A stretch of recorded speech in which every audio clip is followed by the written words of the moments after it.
He has to pay a large sum of money, and Dean says it's for his medical expenses, repairs, and so on. Hio asks about the jewels they had with them before, but Dean says that he returned all of those as they were stolen property, and it was the right thing to do. He notes that if he works hard daily, in about 2 to 3 months, he should be able to pay everything. Hio sweats profusely, thinking about all the things he has to do. He can't just sit idly for even a month. Dean says there's another way, and he can pay his debt in a week if he does it. Hio's eyes light up and says that he will do anything. The thing he wanted them to do is follow Ran around on his patrol, with Hio noting that this is kind of awkward. Lieber is impatient and makes a fuss, but Hio says that most of the medical bill is on her, as it's for the guards she beat up. They continue talking, and Ran turns to them and says that he demanded that they follow quietly. Hio covers his mouth and Lieber's, and agrees. Ran thinks about what Dean is thinking, as he orders him to go on patrol with them. He wanted to personally look after them, but he needs to leave the village for a while, as his left arm is ready, so he needs to go to the 15th floor to get it. Ron tries to understand Dean, but can't. Why does he care for these two idiots? He suddenly bumps into a kid who was holding a hot dog, and the sauce stains his clothes. Hio thinks that Ran will blow up because of this, but he just walks away, much to his surprise. He goes to ask the kid if he's okay, and Lieber says that he won't die because he just tripped. The other kids go and bash him for bumping into Ran. Hio is surprised and asks if she shouldn't have asked if her friend was okay first. The girl says that he won't die because he tripped. Hio depressingly retreats to a nearby wall, and Lieber wonders why these kids care for Ran that much. They get into an argument, and Lieber asks her why they like Ran. The girl says that he always protects them, so it's a no-brainer. They continue following Ran, and Hio tells him that he's popular with children. He takes this as sarcasm at first, but also says that, in terms of popularity, he is quite popular himself. Hio is swarmed by a pack of Mokimos, and Lieber just laughs at him. Ran says that he should be proud of this, as Mokimos are spiritual beings of Heavenly Tower terrarium. And normally, even touching them is difficult. He tries to touch one, but it dodges. He notes that the Mokimo that protected Hio wasn't a coincidence. Hio asks him if the reason he became a player was to protect this village. Ran thinks and says that without his powers, he is just a normal human. All he is doing is following the wishes of those who acknowledged his worth. So in a way, he is doing this for them. In order to defeat evil in the weak's stead, he became a player. Hio notes that he doesn't understand him at all. Ran scoffs and says that he never wished to be understood anyway. Lieber says that it's not like him to make a remark about someone's beliefs. Hio thinks, the weak's stead? But that's not what people really want. Suddenly, an explosion occurs in the market. The masked people are now ready to attack, and the leader orders his people to leave Hio to him. People run away from the explosion, and Hio stops one of them to ask what happened. The person says that some crazy person is going around setting everything ablaze. Hio is surprised. Who would attack the village that Dean, rank number 2, protects? He asks Ran where Dean is, and he says that he is away on some business now. Ran notes that they must have attacked knowing that he is away. He orders Hio to alert the other guards and bring them here. He asks what he's going to do, and Ran says that's obvious. He jumps in the air, much to Hio's surprise. He thinks for a second and says that they should hurry and get the guards. Ran makes his way to the explosion, bashing himself for neglecting the city. He already knew that there was going to be trouble, so he should have taken care of it properly.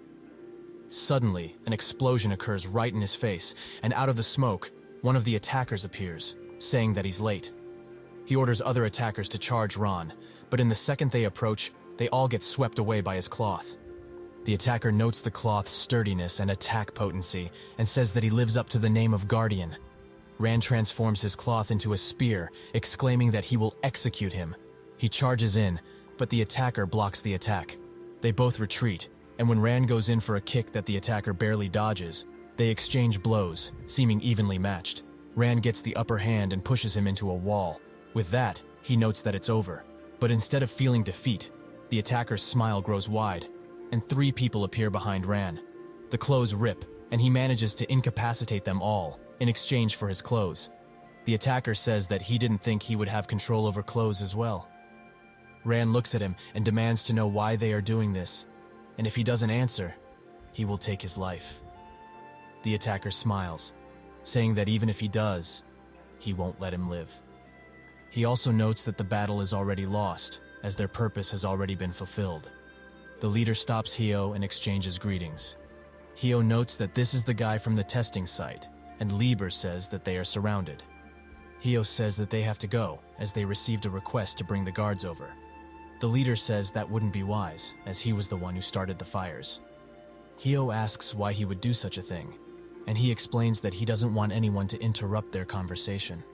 And now, even Dean might not be able to. Hyo asks what he wants. The leader says that he only wants the smartphone. If he gives it to him, he will let them live. On the 15th floor of the tower, Mary Xenos is noting that it shouldn't be as painful as he expected. Dean notes that it's not, but they should finish this quickly. Mary notes that she's going as fast as she can, and also wonders how his village is doing. Dean says that it's not like her to worry about things going on outside. Mary notes that she doesn't care, but she asked because it seemed like he was about to faint again. Dean thanks her for the worry, and asks if she knows what a smartphone is. She notes that she heard a lot of stuff recently about it, as it has amassed quite a bit of popularity. Mary tells him that from what she heard, it's able to evoke a special power from within, or something along those lines. More importantly though, he shouldn't get involved with such an item. Back to Hyo, he thinks that if the phone leaves his hands, this guy will kill him. But for now, nothing comes to mind, so he will play along. Hyo says that he must have left it in his pocket somewhere, but the leader is having none of it, however, as he smacks the snot out of him. He says that he should stop trying to be funny, and the next time he will kill him. Lieber gets furious, but Hyo urges her to stop and do as he says. She is hesitant at first, but he asks for her trust. Lieber reluctantly concedes. Hyo thinks that if they were to fight, his life would be on the line, so he has to avoid it at all costs. Hyo tries to hand him the phone, but that's when the girl from before appears next to the leader. She says that they should get out of here, as there's a fire going on. The leader asks how she got here, and she says that she just walked in. The leader sighs, thinking that his people couldn't even defend a single street, those fools. She asks him if he isn't hot with all this smoke, as his mask looks stuffy. In that second, he puts his hand on her head, ready to crush her. Hyo summons all his might to grab her out of the way, and he succeeds. The leader says that the negotiations are over. He will just get the phone from his corpse. Hyo throws the phone over to Lieber, and she tries to run away with it. She mocks the leader, saying that she's way faster than him. Suddenly, a group of attackers lunge at her, incapacitating her. The leader commands them to break her wrists, so that she will be unable to use the smartphone if she tries. They do so, and the leader takes no time in calling Hyo a coward. Is his plan just to run away and leave this girl here? Hyo confirms this, and that's when he summons Lieber to his side. Ran notices this power, and wonders if it's his. The leader thinks that it's the power of the phone at first, but Hyo's nowhere near it. But he also wonders why a child has the light of the chosen. Hyo stands valiantly, saying that he only needs one attack to finish this. He tells the little girl to stand back, as he will finish this quickly. The leader asks where he got this power from, but Hyo says that it's none of his concern, and strikes, filling the entire alley with light. From above, Kina watches them. Hyo and his one-hit kill attack will end up greatly impacting the future of the village. Somewhere else, Avalon scouts order Ran to step aside. As this situation has fallen under their jurisdiction, Ran is furious. They have done nothing but sit idly while the situation escalated. What gives them the right now? They note that they haven't been standing by. They just trusted his abilities as the defender of the village. One says that the fire has reached the area outside the walls as well, so this is no longer the village's problem. This is why they have been sent. Another adds that right now, he is the only one who is being obstinate. Starting from this moment, Avalon will be regulating the situation. This is not a suggestion. It's an order. After the slash, the leader stands there, presumably defeated. Hyo stands there, almost passed out from fatigue. He sits down, and he asks Lieber if she's okay, but there's no response. The girl asks Hyo if he's okay, and he confirms this. He starts to worry about Lieber. Is she perhaps not responding due to the injury inflicted earlier? He notes that up until now, Lieber has defended him whenever he fainted, so it's his turn to do the same. He grabs the girl's shoulder and says they should go, but in that moment the leader rises, and Hyo barely manages to dodge this unexpected attack. the leader's mask begins to fall off. Hio is thanking his lucky stars that he managed to deflect it in time, and he was too careless. But regardless of the situation, he must hold out. The leader continues to bash Hio with attacks, and the little girl, probably extremely scared by this point, attempts to run away. That's when the leader notices and jumps above Hio, intending to strike her. But Hio notices and slices him clean in half. He attacks once more, leaving him to the brink of fainting. The leader just stands there, however, seeming like nothing ever happened. He demands the phone, as he has a debt he needs to pay. Hio is surprised at his endurance, but doesn't have enough time to worry, as the dizziness overwhelms him and he falls to his knees. He ended up like this again, even though he tried his best. He apologizes to Liber for not being able to protect her, but at least the little girl managed to escape, and he hopes she gets away fast. Hio notes how irritating the situation is. He wanted to protect Liber just like she always does. Suddenly he spots a Makomo, and he smirks, thinking that he must have gone crazy to see this. Suddenly, Kina comes in front of him, saying that he must have given up if he's laughing in a situation like this. Hio recognizes her. The leader says that if she doesn't want to die, she better disappear from his face. Kina says that he better stop with the bluffs, as she has already seen what he's capable of, and it was pathetic. So it should be about time for him to quit stealing. She summons 2 gigantic arms and asks if he would like to try and steal her power. Seeing this, the leader pounds the ground and he disappears. Kina notes that he must have had an escape route before and tells Hio he can learn a thing or two about that. But nobody was listening, as he is knocked clean out. The leader falls into the sewer and screams at Hio. His name is Mescal, and one day he will kill him and take that power for himself. With that, he leaves, and a scout watches from a corner and pulls out what seems to be a phone. While Mescal runs away, he thinks of the past. He had nothing, not even the things others took for granted. So he took it away from them. Wanting to see the fish closer, he committed the sin of killing. At his age, this was detrimental for him, and that's how his unfortunate fate began. He started to steal to survive, promising himself every time that it's the last time he was doing it. But no matter what he was doing, he couldn't forget those eyes. The look the fish had seemed like a curse for him. It's as if God abandoned him. Until one day, a person came to him and promised him people and power, as long as he brought him that item. With the phone in hand, he smirks, saying that he can finally repay the favor to that person. Suddenly, he gets engulfed in flame, and he gets out of it swiftly. The scout notes that this place is fitting for him, seeing as he is a rat. Mescal desperately tries to protect the phone, and the scout notes that he managed to tank an attack from him, so credit is due. Instead of rat, a cockroach is a better way to describe him. Mescal sees that the scout is staring at him, and he demands he not look anymore. With that, the scout attacks him, presumably ending Mescal's sad fate. The scout sees that he was protecting a phone, and smirks, saying that things will turn out pretty fun. Outside, Kina protects Hio and Liber from the rest of the Avalon scouts. She says that she already rejected their guild invitation, so why are they here? One of the scouts curses at her. Some being that calls Kina his daughter warns her, saying that the female scout is exhibiting murderous intent, so they definitely must be planning something. The scouts say she should stand back, as their attacks are not aimed at her, and they are currently maintaining the security of this village. Ron, who is next to them, thinks that they are spouting excuses again. Kina notes that in order to maintain this security, they are attacking the people behind her, who are slipping between life and death as they speak. It's clear as day that this is an excuse. The other scout says that it is the truth. The people she is protecting are the main cause of the trouble that caused the village to be in such a sorry state. The woman says that if she wants to prove she's innocent, she better stand back. Now, Ran thinks, why are they so adamant on attacking Hio? Have they perhaps learned that he has won Dean's favor? But regardless of that, he cannot help him at all. With Dean gone, he is now the representative of the village, so if he acts harshly and breaks the rules set out by the guild, they will surely break past the wall and invade them. Kina says that they are going too far with this clowning, and she asks for the scout's name, but she doesn't answer, instead demanding that she die. The scout prepares an attack, but the little girl demands she stop right this second. The scouts get distracted, and in that second, they get surrounded. They ask who these people are and who they are affiliated to. They say they don't have any, but if they had to name one, they would be player candidates. And Hio's friends. It seems that everyone from the test Hio passed has come to rescue him. Pastis says that they have received help from him in the past, so they can't ignore this situation. Kina thinks that the little girl managed to gather and bring some of the candidates from Section C. She did a good job.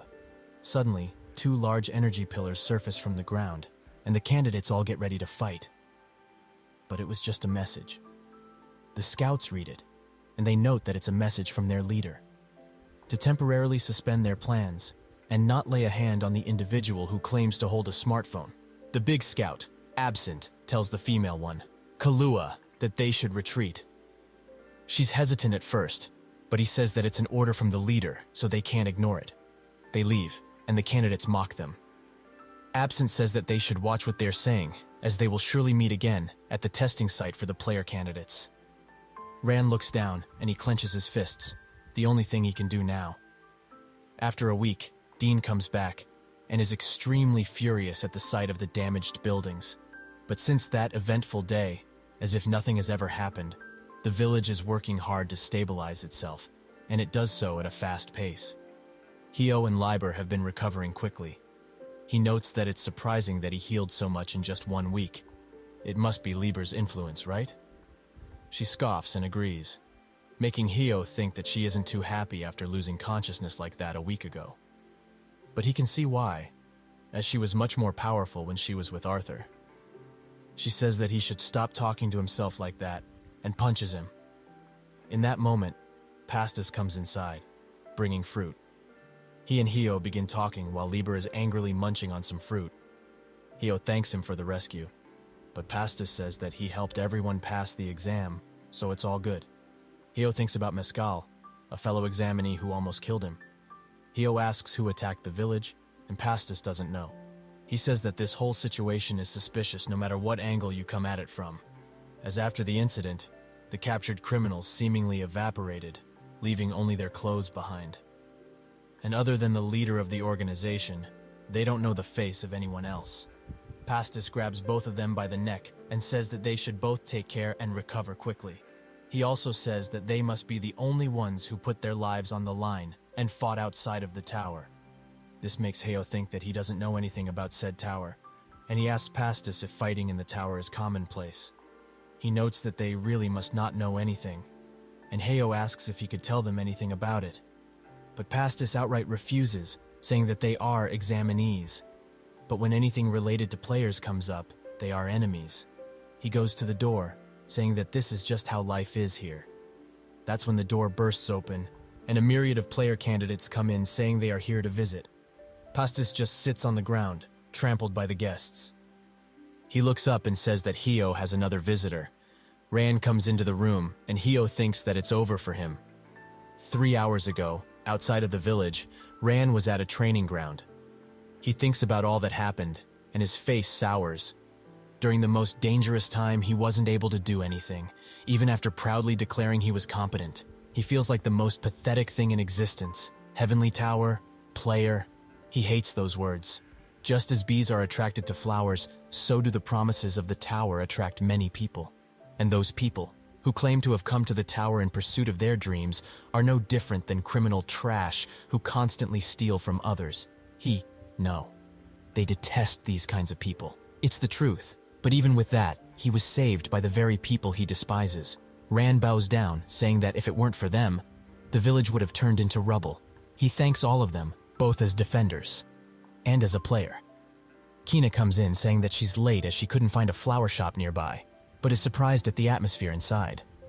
While walking away, he notes that he and Hio can't understand each other.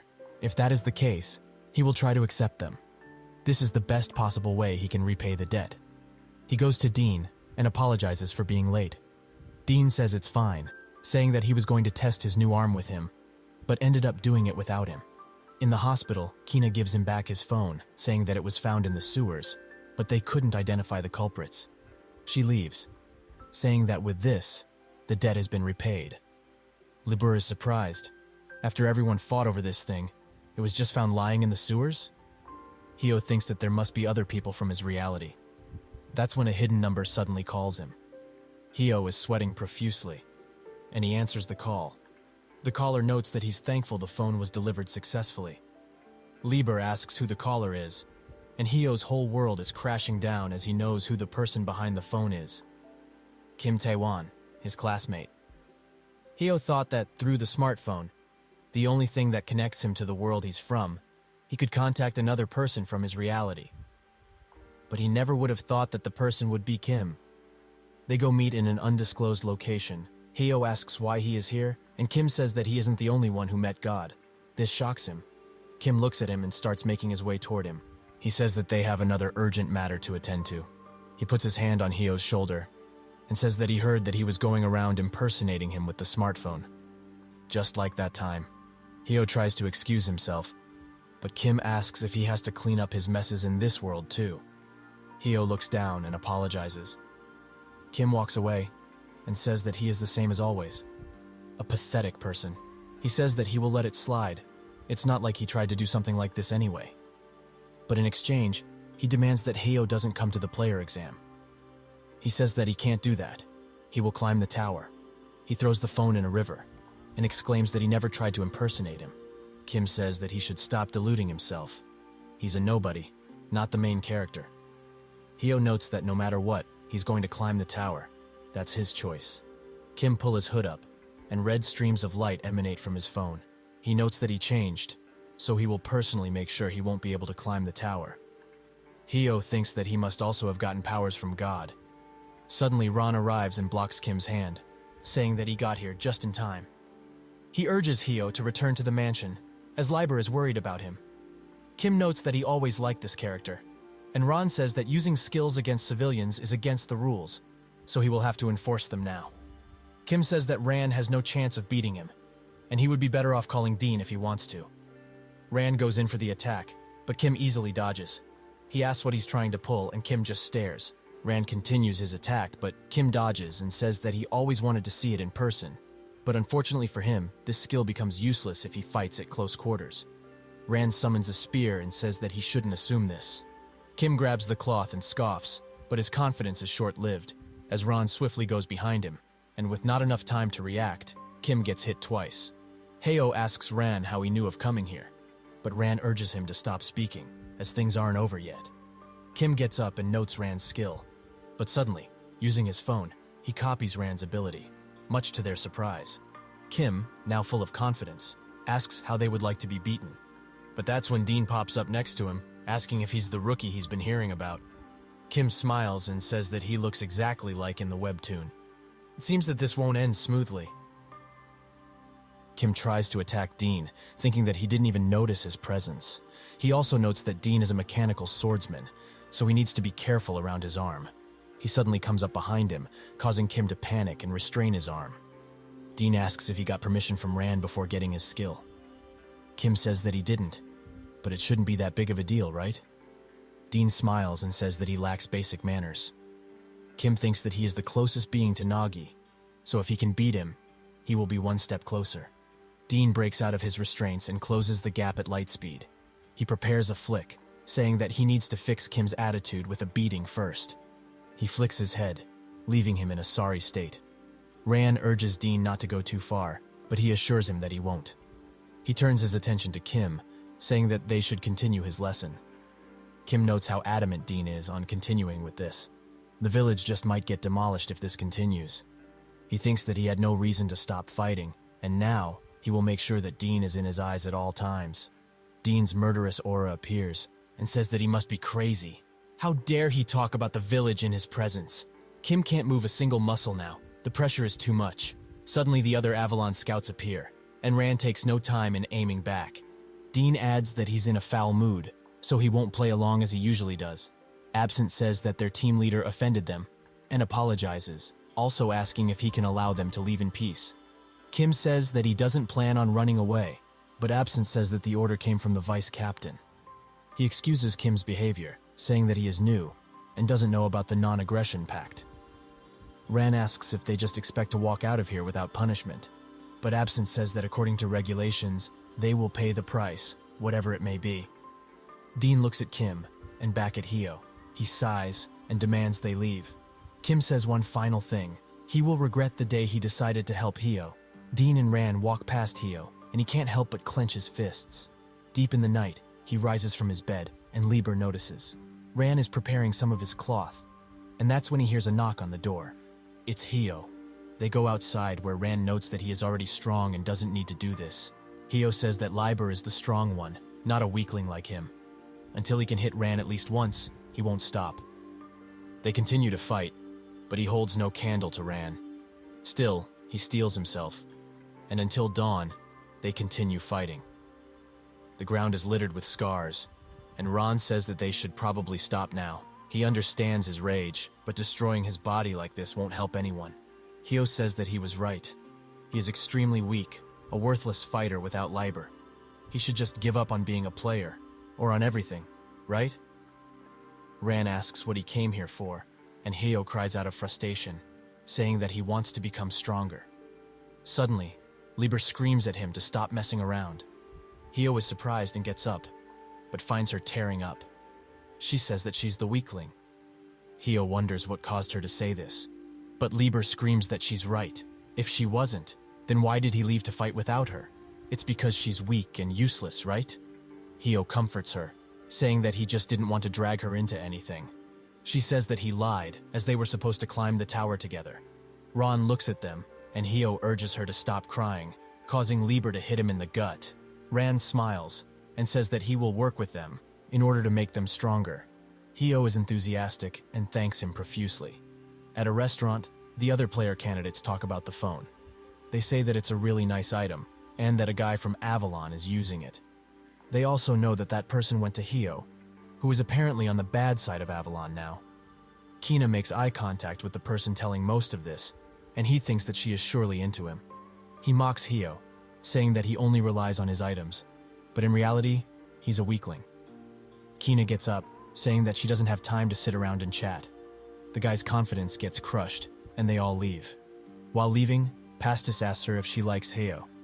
She gets mad, and he tries to defend himself by saying he's joking. Kina says that she left because she can't stand people talking trash when they don't know anything about the situation. But they also don't have the time to sit around, as there's less than 10 days left before the player pretest commences. Ran escorts Hyo and Lieber close to the tower. He says that now, the special training will begin. They both look at the tower, and note how big it is. Ran notes that this is the place where you can view the tower the closest. This makes Hyo asks what kind of training they are doing here, and Ran says that they will learn better with experience. He takes his cloth and slashes the ground at their feet. He tells them to cross that line. Lieber goes first, and the second she steps over, a spark happens, and she instantly falls down. Ran urges Hyo to do the same. He steels himself and runs through. He notes that the sensation he's feeling now is just like that time he died. He wakes up, and Ran says that when he crossed the line, he entered the domain of the Heavenly Tower. The domain is the area that is influenced by the tower, even though it's not inside of it. The reason Ran chose this place is because not only did he want Lieber and Hyo to get used to the pressure, but the main reason was the most important characteristic of the Heavenly Tower. He tells them that here, the concept of death does not exist. But in exchange, if you ever die, a price will be paid instead. The price is that you lose a small amount of your memories. They both note that it's quite a small price to pay, and Ran notes that most rookies are like this, thinking that losing memories is too small a price for salvation. He turns around, saying that in cases like this, it's better if they experience it firsthand. They look down with him, and spot dozens of sets of eyes looking at them. Ran says that this is called the Forest of the Defeated, a place for those who have ignored the consequences, and is also where they will fight for their training. He pushes them down, saying that within the forest, he left markings of his cloth. Their objective is to find them as fast as they can. Ran looks down at them, thinking that in these last 10 days, he will shape them up. If they can't deal with this, however, it's best they both give up, because those people are those who have failed to become players. The hordes of zombie-like people approach, and Hyo demands Lieber get up, but she says that she doesn't feel good after that fall. But Hyo insists, and when she transforms, they get the short end of the stick on her transformation. Ran looks from above, noting their failure. He says that if they had played it well, with a little luck, they might have managed to succeed. But this forest is a different breed. If they haven't released their full potential yet, they don't stand a chance. Heyo runs for his life, and it seems like Liber is passed out yet again. She wakes up, ready to fight, but finds herself in God's vault of weapons. She notes that her only role is sitting here. She sits in silence and asks why he isn't listening to her. Has he perhaps forgotten about her? She looks down, but slaps herself. And with newfound confidence, she says that when she sees him again, she will be asking for that favor. She thinks that she will always wait for him. Even if he is late, she's used to it by now. And the thing she wants to ask for is a name. Not the name of a weapon, but one that nobody can forget. She wakes up as Heyo is screaming for her too. He is ecstatic to find out that she did, and asks if she can transform once again into Excalibur, as he doesn't want to give up. They can surely make it, if they do it together. The sword suddenly transforms, and Liber urges him to finish this.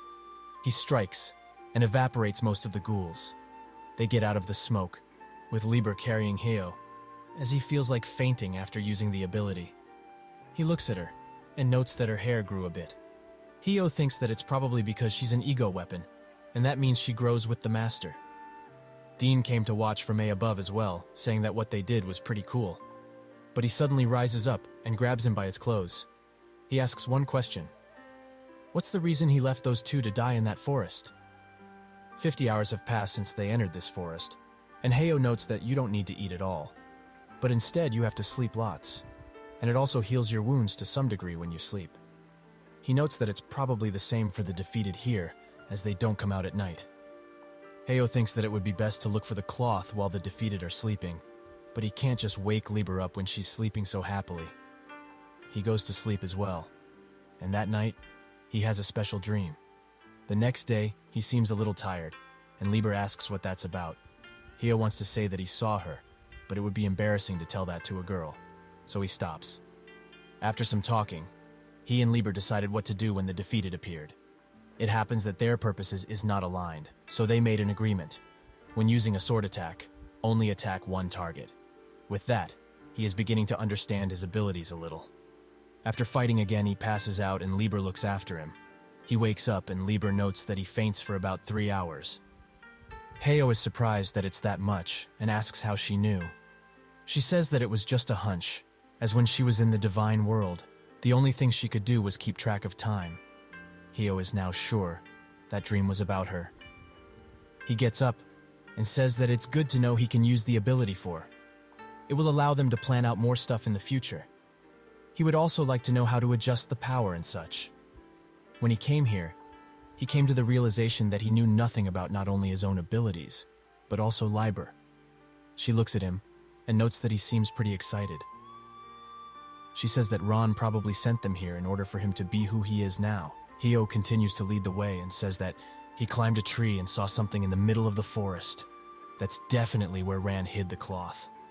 Liber says that everything worked out in the end, but that's when a giant beast looms over her, and it wears Ran's cloth. Scared, he barely tells Liber to watch out, but she gets crushed right in front of his very eyes. He just watches as the beast grabs his head and does the same to him. After reviving, he instantly goes to Ran and angrily grabs him by the clothes. He asks if this was his idea from the start, to tie the cloth up to that beast. Does he even know what happened with Liber? Ran asks if they are going to give up, and Heyo clenches his teeth and walks away.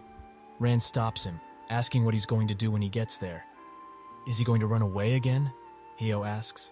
What is he supposed to do? It's fast and strong. There's not much that can be done. Ran asks if that's what he really thinks. Liber says that they've been trying their utmost to learn their own abilities, especially Heyo. Ran asks if that's all they need to know, and Heyo seems like he's finally got something. Heyo says to Liber that they should go, and he runs through the forest. He thinks about this. Did he become confused because his abilities were different? Even so, it would be extremely weird if what he's about to do works. But he needs to be confident, as the training that Ron put them through, hoping that they would become strong. He wouldn't just give them a task that's impossible, right? They arrive at the location of the beast, and Liber asks what he's going to do. He approaches confidently, and just before the creature attacks, He bows down and introduces himself. The creature bursts out in laughter, saying that it never thought someone would even do this. It asks why Hio talked with it,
apologizes for calling those people monsters, so she shouldn't cry. Suddenly, Lieber punches the woman off of him and protects him. She wonders why Ran sent them here, as it's going to be the same, and they will be back here as the Walking Dead. Lieber asks how she's so sure, and at least they are better than her, who is not trying at all. If she is that worried, why doesn't she just help them so they can be as strong as her? The woman tells her to shut up again and again and rushes to attack them, as she doesn't want to get her hopes up again. But she stops at the last second, as a myriad of Walking Dead come and stop her. In the end, even in their undead forms, they still want to give her hope. She detransforms and asks them for their names. Lieber tells her, and the woman asks that, no matter how long it takes, can they promise to come back safely after their dreams are achieved? With those words, her new wait has begun. 3 days had passed since that day, and as soon as Hyo woke up, their new teacher began teaching them. The first test was simple, a game of tag, but if they get caught, they die. They did so for 3 days, and Hyo notes that those were the most difficult moments of their lives. After that, the teacher congratulated them on a job well done, as they were the first people who hadn't been caught by her in 3 days, and they are most definitely proficient at running. This is all she could teach them, so her training is over. Hyo and Lieber look at each other and immediately high-five and embrace each other.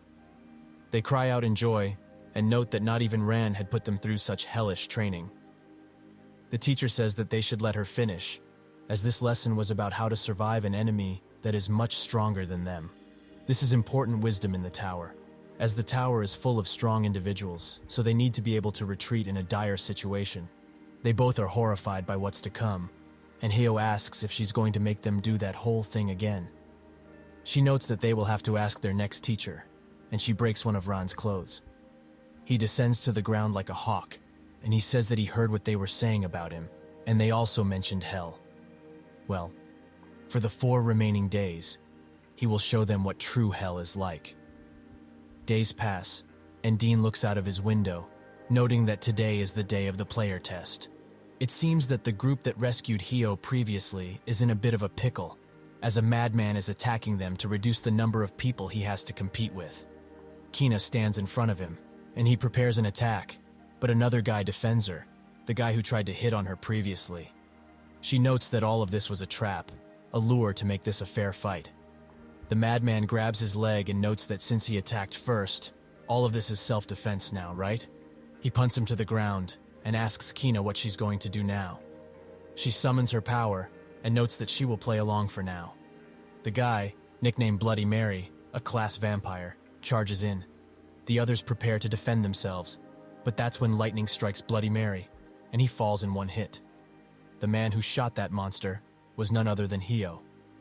Before leaving, the teacher gave Hyo a cloak as a graduation present, and he will notice the effects when he uses it. Lieber is a little upset that she didn't get a present, and the teacher hugs her, apologizing for not getting a gift for her. She notes that in the past few days, Hyo has become so strong that she feels it when she's around him. She urges him to come here, as she has one more present for him. She hugs him close and kisses his head, and with that, she throws him straight to the testing site, so that's how they got there in such a short amount of time. Momo watches from a distance, noting that this was just a practice match before the real thing. But the participants seem to be having a field day there. The other judges sit next to her and watch. Hyo thinks that he was thrown so far away, but he suffered no damage. Is it perhaps because of this cloak? He also notes that the floor feels a bit squishy, and that's when he spots that he was sitting on someone, so he rushes to get down and apologizes profusely. Kina urges him to move away, as that monster is still alive. Hyo looks behind him, but it is too late, as the big guy hits him with an attack that sends shockwaves throughout the ground. But he seems to have missed, as Hyo grabbed Bloody Mary's sword, making him unable to move. He looks at the people who saved him, and spots that one is gravely injured. Hyo breaks Bloody Mary's sword and asks what he's doing. He has had enough of this disrespect and pulls out another blade, ready to strike Hyo. That's when he summons Lieber, and together, they take that guy down in mere seconds. Kina looks at him and wonders if this is really the Hyo they knew in the past. He turns dramatically, but that's when he trips on his own cloak and falls on his face. He embarrassingly gets up and excuses his behavior, But that's when Liber smacks him around and bashes him for scaring her like that, as she wasn't prepared to be summoned out of nowhere. Kina looks at this and can't help but laugh, noting that he hasn't changed a bit. Pastis is extremely surprised at her reaction and notes that this is the first time he has seen Kina laugh. She walks up to them and says that they should get a move on, as the exam is going to start soon. With that, they all enter and the player exam starts. Van looks from his tower at the commotion going on at the testing site and is surprised when he sees that amount of lighting. A subordinate offers an investigation, but he denies it, saying that he can't miss this, so he will be going there himself. It has also been a while since he last saw Dean. The group enters the arena and Heo notices how everyone is staring at him, especially Kim. Momo and the other judges come and begin to explain the rules. Kim is a rookie, and Avalon is supporting her with all its resources. The first time they scouted him, he single-handedly eliminated an entire Avalon attack unit. It is now their job to determine if he's a valuable tool Avalon can use. But one thing is certain, Heo is the only one who can sway him. Absinthe sees him make his way to him and notes that violence had been prohibited the other day. Kim says that he's just going to say hello, and he demands everyone step aside, and he's not going to say it twice. Everyone makes way, and Lieber notes that this is the guy from his past, right? Heo confirms this and notes that he's just going to talk with him for a bit.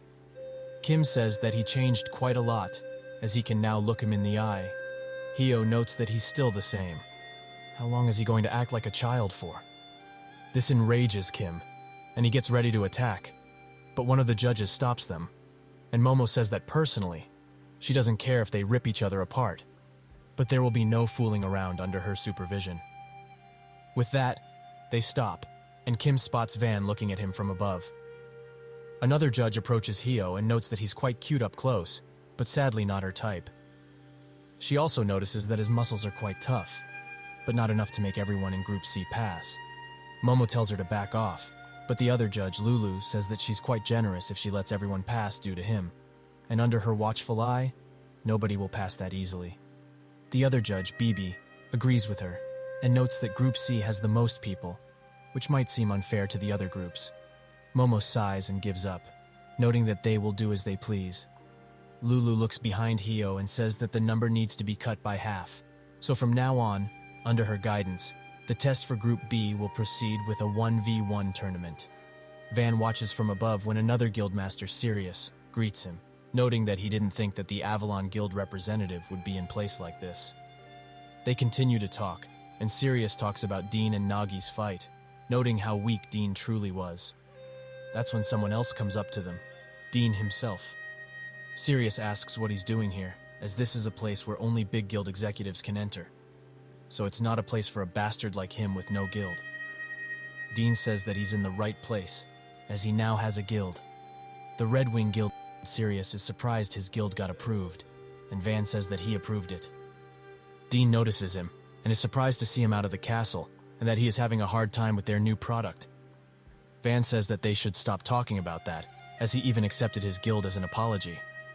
But he also didn't expect that he, who always played solo, would form a guild. It is smart, however, to try with new colleagues if he can't do it alone, so he looks forward to the day when he will challenge him again. The judges get ready for the competition, and Lulu explains the rules. The time limit is 24 hours, and they have permission to use their full power, so whoever survives wins. However, if the winner is not decided in time, they will both be disqualified. Pretty simple, right? Momo says that this is really simple, but Bibi likes it. Lieber wonders if they will have to fight separately and wants to ask, but Momo says that even a monkey could understand these basic rules, so she starts the competition with the floor crumbling under the contestants' feet. When they open their eyes, they are sent somewhere else, and a talking robot Mochi explains that they were sent in a virtual zone based on the hierarchy of the terrarium. They need to adapt, survive, and show their skills with all their might, as guild leaders are watching closely. Momo wishes them good luck, and with that, the one-on-one tournament begins. Somewhere else, Nagi watches on a screen and recognizes Heo. He looks around to see if he can't find anything that stands out, and Lieber does the same. Suddenly, she spots something, and Heo is very surprised, noting that her eyes are very good. In the distance, there is a place that has a different color, and Hio says that it almost looks like a desert. But this place's topography is very strange. Lieber notes that there's probably another candidate there. So is there perhaps something else there? Hio says that they will move towards that place once they are finished here, as they might get the opportunity to find out more about Kim's abilities. His opponent comes next to them and asks if this wasn't supposed to be a one-on-one fight. This opponent is none other than the guy who dissed him at the bar earlier and the guy who hit on Kina. Lieber notices that Hio's not in his usual mood and asks what's wrong. He says that if his gut feeling is right, this guy is the kind he's most uncomfortable with. The opponent immediately begins bashing him, noting that everyone is risking their lives to become players. Yet he tried to scam everyone with his phone, a mere dirty trick. And now he even has a girl with him. This test is not for a bastard like him, a lowly con artist. Lieber has had enough and charges in. But Hio stops her, noting that he doesn't care what this guy says. The opponent begins walking to him, saying that he shouldn't touch Kina, as she's already his. Hio thanks God, and in that very second, one shot him. He notes that if his opponent is a jerk like him, he will not mind killing him at all. He looks at Lieber and says that they should go. She pats him on the back, saying that he's grown quite a lot. Group D is the one from the latest test, but the reason for most of their eliminations was not because they lacked skills. Most were eliminated because they violated the rules. One of them butchered most of the audience because they were being noisy, and another killed the examiner even though he passed the test. Thus, they have gathered quite a stigma for being troublemakers. That is Group D, and he is also a part of it. Gyumhyuk, a martial artist. He asks Pastis to give up, as he looks too pathetic to be beaten up. Pastis throws a rock at his face, and notes that he talks quite a lot of nonsense. Hyuk catches the rock, and notes that he was just trying to scare him because he thought it would work. But still, they are just wasting energy here, so it's very annoying. He jumps down from where he was staying, and Pastis throws multiple rocks at him, but they do no damage. Pastis creates a sand wall, blocking Hyuk's vision. Pastis attacks from behind it, but Hyuk is vigilant and says that things like this won't work. But it seems that Pastis prepared a surprise attack. This too is not enough, however, and Hyuk asks if he's just going to keep throwing pebbles at him. It seems that Pastis was just assessing his abilities and came to the conclusion that this guy's reach is about 1 meter, so he won't lose if he keeps his distance, but how does he win? He has no choice but to use his abilities. He didn't want to do this at first, as too many eyes were watching, and the less they knew, the better. Hyuk says that he should look at his opponent in a fight, and he immediately closes the gap. Pastis is surprised but notices that he's still out of his attack range, so it should be fine. But Hyuk attacks in a half second and throws him into a nearby wall with his attack. Hyuk mocks him and says that he was probably thinking that he got assessed perfectly, but he shouldn't judge people so easily. The most important factor in a PvP match is being able to determine the abilities of an opponent and understanding your opponent's abilities. This is what determines who wins or loses. A conditional ability is activated when the conditions are met, and Hyuk's ability activates when he drinks alcohol, slowing down everything around it. Pastis gets caught in this, and Hyuk uses the Druken Fist martial art, knocking him again into the wall. Hyuk notes that it will be dangerous if he drinks anymore, as the intensity and range of the slow are based on how much he drinks, so there are naturally pros and cons to this. In this fight, however, it was an advantage, as it made Pastis misjudge his ability. Hyuk sees the poor state he is in, and rushes to finish this fight, which is when a ball wearing glasses points at him and screams, "Invalid." This confused him. Is this some kind of ability? And what does it mean by invalid? This gives Pastis the opportunity to grab Hyuk's booze, and he drinks all of it, saying that with this, the conditions are set. Hyuk thinks that all of this time he was overestimating his opponent, as this guy was just a candidate from Group C. He calls him dumb, as the booze is only half of his ability. Hyuk prepares a palm attack, which Pastis counters with scissors. The ball screams valid, and we see that the ability Pastis possesses is a conditional ability, similar to rock, paper, scissors. It's like he's playing that with his opponent, and it sets the conditions for the outcome to be chosen. Pastis, however, isn't the one who decides the outcome. It's the referee. So, what was the reason for the previous outcome to be valid? To make this conditional ability work, Pastis must first undertake and fulfill the other player's conditions, which was achieved by drinking alcohol. Hyuk cannot move, and Pastis now has the advantage. He hits Hyuk constantly, and when the ability is finished, all of that pain is felt in seconds. The first winner of the tournament is Pastis. In a snowy plain where only snow falls, Kina searches for his opponent while thinking that as soon as the match started, the sun disappeared. And this blizzard is most likely happening because of the perforated terrarium. She should stop exploring soon and find shelter, as there is only so much warmth her father can give her. However, 24 hours just isn't enough, so they need to hurry. But how? In her mind, half of her wants to quit, but the other, more powerful half wants to go further and not stop no matter what happens. That's when she finds a few footprints and notices that they are quite fresh and scattered everywhere. She asks her father what he thinks, and he notes that, all in all, he's quite clumsy but also a good man. Kina is wondering what he's talking about, and he continues his rant by saying that Hio is a little frustrating in places but not evil in the slightest, and her features are quite nice, so he's lucky to have her. He was actually wondering what she was thinking about all this time. However, it just seems she was thinking about a certain someone. It's the first time she's actually shown interest in someone, so as her father, he's quite proud. Kina tries to drown him with snow and notes that she told him more than once that she despises these types of jokes. But getting back on topic, what does he think of these footprints? The father says that it's most likely a trap, as it's trying too hard to be complicated and some things are just awkward. He doesn't think she's the only one to see an enemy as prey.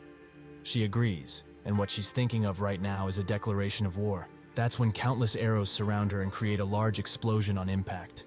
The girl who shot the arrows hides herself among the trees, ready to bring out more pain at a moment's notice. On their side of the arena, Lieber takes a nap while Hio trains by doing one-armed push-ups. He finishes and rubs the sweat off with a cloth, thinking that this should be enough, for now at least. But all of this feels awkward, as it's like she's watching his every move, almost as if she were here. Lieber wakes up and notes that he took much longer than she thought he would. Hio asks if she slept well, and while stretching, she says that she slept really well. Hio asks why she did that, and she notes that it was simple stretching and some simple fan service. That's when their opponent finds them, and Hio instantly feels a deadly glare.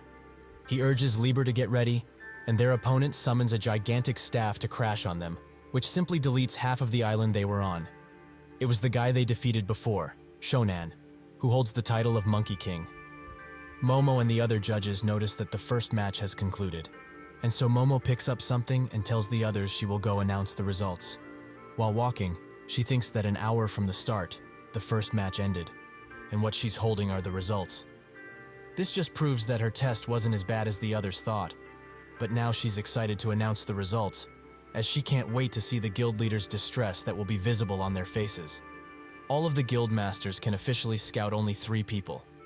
One more person means more choices, so guilds have to be careful when choosing talented people. In this game, the natural first step would be to get information on the characters first, then observe when they are fighting. But this will be a war of wits between the other guild masters, as whoever has the better eye for things wins the most. Momo gets to where the guildmasters are watching the fights and says that she will now announce the first winner. They all seem to be distracted by something, and she notices how strange the atmosphere is. It's the first time they've been drawn away from an announcement, so she's curious as to what they are looking at. That's when she became surprised too, as Hio was holding Shonen by the neck, ready to end his life. Everyone is destined with a role to play from birth. Some naturally play larger roles, and some have larger power vessels that determine the difference between those roles. This isn't a metaphorical expression, as it literally means that one's body or vessel is capable of holding more strength. And he, Shonen, was born with a king's vessel. When his training finally ended, his father sealed his power with a seal. He notes that this will prevent him from using his full strength. So does he really wish to go out into the world? Shonen confirms it, as he didn't plan on using his full power on the outsiders in the first place. He will retrieve all of the treasures he lost, and everyone around him will congratulate him. With a final farewell, he leaves his nest, and his father urges him to do so, to become human and then come back. That's when his journey began, and now he has companions and someone very dear to him that he wants to protect.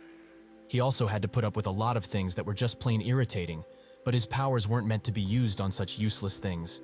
However, there is one person, a man, who suddenly appeared out of nowhere. Even after everything he had endured, he was the only one who managed to make him angry. While eating some sort of fruit, he notes that he can't believe someone made him use his full powers. How stupid of him. He managed to get 3 of these fruits, but didn't expect to consume one of them so early. If it weren't for the restrictions placed on his vessel, this certainly wouldn't have happened. But it was also necessary, and it will prove a useful lesson for the bullies. This is a lesson for this fool. He isn't the main character here. That's when lightning appears from the tip of the staff, and a large surge of power breaks it to pieces. Hio lunges directly at Shonen and grabs him by the head. With extreme speed, he pummels him into a wall, leaving him at his mercy. The guildmasters watch, and one notes that the guy he just beat up is Jecheon Daesung's son, right? Another note notes that their bloodline is quite overpowered, but that child holds no skill yet. Dean watches with anticipation, and he asks Ran what he did to Hio for him to become like this. He notes that he didn't do much, and only gave them a theoretical understanding of the commonly known forces. All of this time, he had been exerting this strength, so he just thought about how to control it. In other words, this is just the first step toward growth. Shonen laments having lost to such a weak bastard, and if only his powers were fully unlocked. Hio notes that he's quite confused as to why he's so mad at him, but he shouldn't be dumb and just admit it. He's way weaker than him. This sends Shonen over the edge, and his angry self can't hold back from telling Hio to shut his mouth. Hio simply raises his sword and says that he chose to end it like this. He slashes the sword in his direction, and the sheer power raises him from the arena grounds. The second winner of the tournament is Hio. Their teacher watches from the forest and wonders how her students are doing on the test, but it should be fine, as she trained them thoroughly, so it will be easy for those two. She did great with them, and also left them with quite a nice gift, just in case. Hio can barely stand on his legs, and Liber demands he not fall down on his face again. But there's no helping it, and eventually, he falls. She urges him to get up, as he's been working too hard for this. But that's when she notices that some of his veins have turned blue and seem to be spreading. Suddenly, something from behind her begins buzzing, and she looks to see what it is. Hio falls into an endless body of water and wakes up with Arthur next to him. This surprised him, and he instantly dashed away.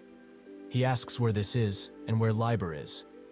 Arthur finds it funny that he gave her that nickname and says that she doesn't need to be here, as he's the only one who died back there. He doesn't know if this should be congratulated or not, but right now, he just feels sorry for him, as it means he experienced his first death. He died in the perforated terrarium. Hio is kind of sad but not shocked in the slightest. Arthur says that's like a death state, more than dying, but he probably has some questions, so he will answer as much as he possibly can. Hio wonders what to ask and remembers the dream, or rather memory, of Liber sitting alone in his treasury for thousands of years. He finally musters up the courage to ask, why did he let Liber sit alone? Arthur looks at him for a second and begins laughing shortly after, as he didn't expect him to ask about such a thing at this unfortunate time. Hio notes that he was the one who said he could ask anything, so he did. Arthur says that if he's asking why he let her do that, or her purpose, he can't answer him. However, he has something to give him that he forgot about before. That's when energy surrounds Hio, and Arthur notes that is pretty good, as he didn't know he had a cheat like this. Hio asks what he means, but Arthur doesn't answer, as they don't have enough time and need to get to the point. The next time he dies, he will have to pay a price. Hio wakes up in a sweat, and Liber is very glad to see him awake. She asks if he's okay, as it was like he was at death's door just now. He can't explain what happened, but he didn't have the cape on him, so did she perhaps put it on him? Liber explains that it's thanks to this that he's alive now, as when he collapsed, the cape began to shine, so she put it on him to see what happened and he woke up. She's his savior, so she's expecting at least some thanks in return. It's only natural, right? While they relax, she asks what they will do now. Should they go to that desert area as planned? Hio notes that he changed his mind on that, as they have indeed become much stronger because of the training, but still had to use all of their strength to win a single fight. So if this were to continue, he wouldn't be able to keep up. He remembers what Arthur said about his next death and shivers at the thought. Liber notices how down he looks and urges him to not be so hard on himself, as if he gets stronger, they will have no worries, right? Hio finds a surge of power in her words and says that she's right. It's futile to be down like this. They only have 24 hours left, and this is a competition for survival in the first place. Kina has survived the arrows and is now looking for her target. The opponent says that she thought she would just shake things up and see how she would react, but she just used her abilities without a second thought. What ignorance. Kina sits in the same spot and suddenly feels something is off. So she dashes to that location. The qualities of a good hunter lie in understanding three key things: oneself, their environment, and last but not least, one's sense of hunting. Suddenly, a wolf appears in front of her, and that's when a bolt pierces her from behind. Those are the three things a hunter needs to catch their prey off guard, and this time, Kina is the prey to Kahlua, who is also a spirit master. More wolves appear and attack her from behind, which she manages to defeat in an instant. Kina changes locations in a second and tries to find her opponent by burning more trees, but she's very swift as well, and she asks if she was looking for her from behind. Kina tries to look at her, but she disappears instantly, without a trace of where she went. From above, Kahlua urges her not to be so dazed already, as they have only just started. But she can't hope to escape, as she's already fallen into her trap, and there's nothing easier than catching prey that has been wounded. She will have a slow death. She can promise at least that. In situations where one's position has been compromised while the enemy is still hidden, one should confuse their enemy by providing false information about their abilities. Misinformation can breed opportunity, and if a hunter were to seize it, striking is the best thing to do. Kina was forced to maintain her spirit for a while, as she believed in her spirit way too much, thinking that it could deal with any situation. However, that is exactly what Kahlua wants Kina to do. Most spirits usually last for a single day after being summoned, and the stronger they are, the faster their summon duration depletes. This is due to the fact that the stronger the spirit, the more energy it consumes from the summoner. If this becomes a fight between spirits, where the only way to win is to maintain the spirits for the longest duration possible, then the one with the weaker yet easier to maintain spirit, Kahlua in this situation, will have a clear advantage. She thinks that it's been almost 6 hours since she got injured, so it must be very hard for her to maintain her spirit by now. The moment her spirit dissipates, she will lose. She will forcefully teach that arrogant brat that the most important thing for a spirit master is control of a spirit's summoning time. Even if someone is an advanced spirit master and can communicate with his spirits but can't properly utilize it, he's not different from being a mere third-rate spirit master. True mastery of the spirits doesn't come from the power of the contracted spirit, but rather from its ability to understand and use the personality, as well as the habits of the spirit, to their advantage. And that is the difference between her and Kina as a spirit master. She tracks her down to a cave, where she thinks that she may try to regain some of her strength. But now she's just like a rat in a trap, helpless. Suddenly, one of her spirits dies, and Kina asks her from behind, "Who's the rat now, huh?" She thanks her for coming all the way here, but this match is over, and her hunt with it. Kahlua is extremely shocked that she still has her contracted spirit with her, as she was sure she had used all of her summoning time by now. Kina asks what the summoning time might be, and Kahlua's face drops as none of this makes sense anymore. Kina's father apologizes for what's going to happen, as his daughter is very excited. The third winner of the tournament is Kina. Momo explains that, as of now, most of the tournament has concluded, so she would like to inform them about the contents of the final exam, which are based on the discussion among the judges. Every winner prepares in their own way, and Kim smiles while he has blood splatters all across him. The Knight of Demons Guild Master Kitty says that she has a feeling they will get a bunch of guys they can really use, and also asks the dog person next to her if she found someone she wants. She notes that if it were up to her, she would choose the guy who basically one-shot Sun Wukong's son, but if she had to pick one now, it would be Pastis, as his ability seems to be conditional, which is useless if it's not trained properly. So she wishes to do that and turn him into a great asset. This is the Northwalk Guildmaster Louise. Kitty says that she's not wrong, and Lousy notes that if she had to choose anyone else, it would be someone who actually manages to defeat Avalon. Kitty asks about Kina and notes that her fight was quite a sight, so she will definitely be trying to recruit her. Those Avalon bastards probably lost sight of their original plan and are now scrambling to know what to do. But it's nothing new from them. Those people don't climb the tower on purpose to create a path for their star rookie to climb. This is also known as an elite route, and it's something that would surprise anyone, being far from fair and all. Louise understands that there's a shortage of people, but it's about time for Avalon to get past their old ways of taking care of the newcomers as if they were babies. That's when Van says that they are talking about something interesting, so they don't mind if he joins in, right? He notes that none of their members fit that description, and Louise says that it was just a metaphor, so there's no need to get aggressive. Van wants to teach them what a metaphor is, but they should just watch the TV, as they will see what kind of talented people the Avalon Guild recruits. Kim begins interrogating his opponent, as he's sure he saw him with Hyo before. Is that correct? So could he perhaps tell him what he knows? If he does, he will be sure to let him die peacefully. That's when a sword impales his opponent, and he strangely smiles. The man who threw the sword asks if he doesn't feel ashamed for mocking someone who was already defeated.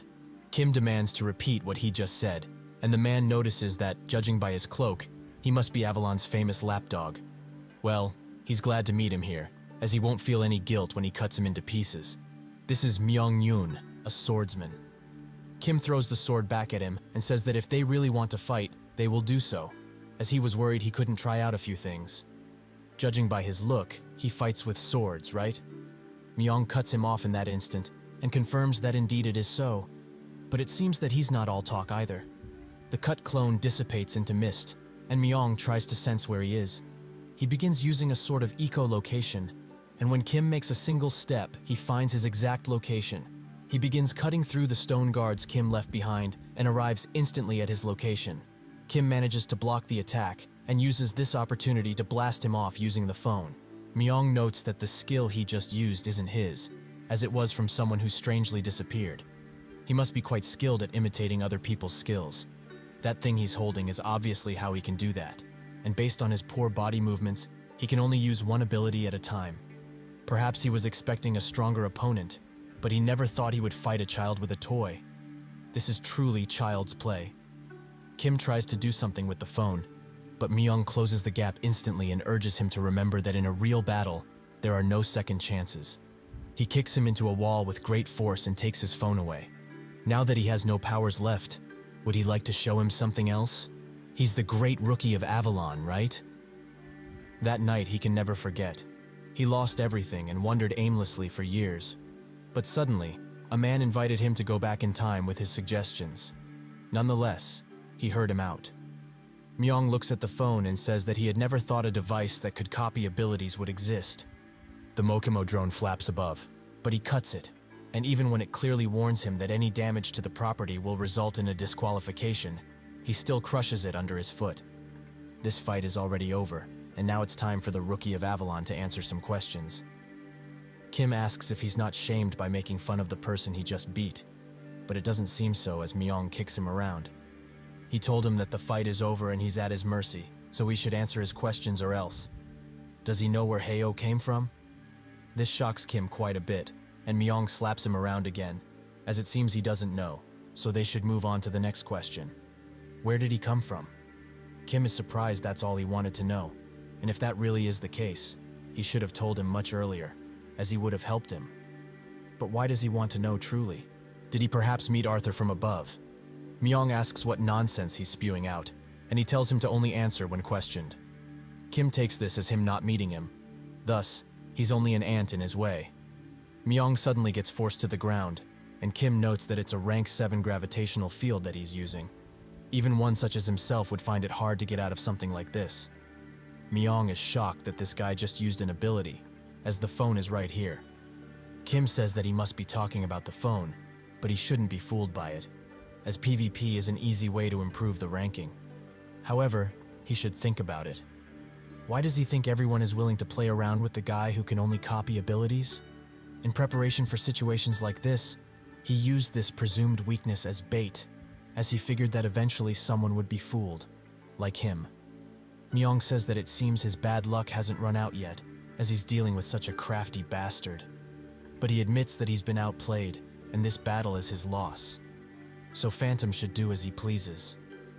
This final sentence puzzles Kim, and that's when a purple light starts wrapping around Myung's neck. Kim wonders what it is. Perhaps a secret trump card he held out all this time? Myung's eyes slowly turn dark, and his head falls down, almost as if he died. That's when he speaks, noting that he can't believe a general so great lost to a newbie, but he will admit that it's quite funny. He asks Kim directly, "Is Arthur doing well?" This doesn't seem to be Myung anymore, so Kim asks who he's speaking with. Phantom says that it doesn't matter, as he also has a simple question for him. Just one. He or his friend, which is the strongest? Kim cuts him in half out of rage and says that if he's that curious, he should come find him. But he will warn him only now. If he does, only more pain awaits him. The purple light flickers for one last time, and Phantom, who is in an entirely different place, notes that he has quite the temper. So why is he so hard to handle? This whole situation is quite funny, but the girl behind him does not find it amusing in any way. It seems that he really wants them to go see him, and if he wishes so, they will do just that. Momo announces to everyone that they will now proceed with the final exam. Everyone gets transported somewhere else, and it seems that this time, the exam will be a party quest of sorts.